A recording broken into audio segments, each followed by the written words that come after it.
الوصفة اللي معظم الستات والبنات هيحتاجوها قبل العيد. ان شاء الله هتعملوا تقشير طبيعي لرجلكوا في البيت وللجلد الميت اللي في رجلك، من غير بقى ما تحتاجي تخرجي بره او تدفعي فلوس في اي مكان. هتعمليها بمكونات كلها سهلة من مطبخك وبطريقة سهلة ان شاء الله. صلوا على النبي كتير واعملوا لي لايك للفيديو واشتراك في القناة بتاعتي لو لسه مش مشتركين. انا اسمي خالته هند. في الاول هنحتاج مية سخنة، على حسب بقى ما تقدري تستحمليها، يعني شوفي على قد ما تقدري تستحملي تكون سخنة. وهنجيب كوباية من الملح الابيض العادي بتاع البيت. كوباية مش كتير يا خالته هند؟ لا يا حبايبي مش كتير، خلاص. وهنجيب كمان كوباية من الخل الابيض اللي بنستخدمه في المطبخ عادي. وهنجيب كمان كيس من البيكنج باودر.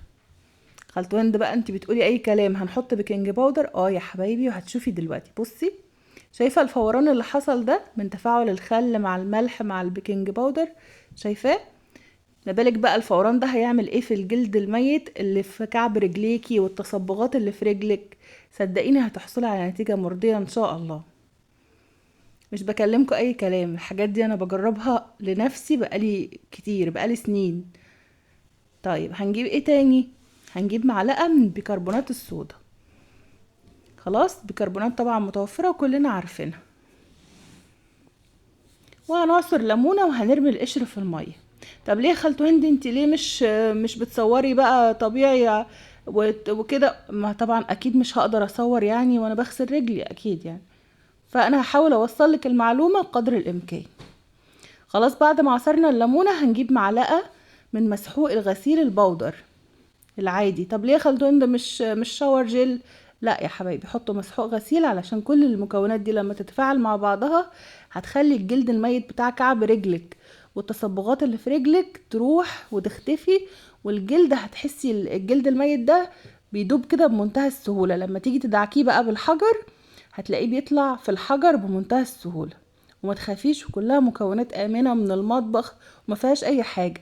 هتجيبي بقى ليفة كده وتدعكي جلد رجلك كله، وتجيبي فرشة سنان قديمة عندك تغسلي ضوافرك بيها وتقصي ضوافرك، وتمسكي بقى الحجر الخفافي العادي اللي بتاعنا ده وتدعكي بقى كعب رجلك كويس وتغسلي رجلك وطبعا هتسيبي رجلك منقوعة في المية دي نص ساعة مثلا. المية بردت والنص ساعة لسه ما خلصتش، جنب الكتل هتزودي المية تسخنيها تاني، يعني تخليها تسخن، تزودي من الكتل شوية مية كمان.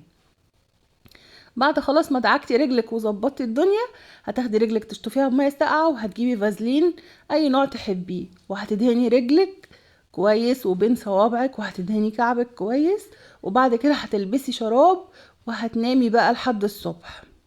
هتصحي ان شاء الله هتلاقي رجلك رجل طفل صغير باذن الله.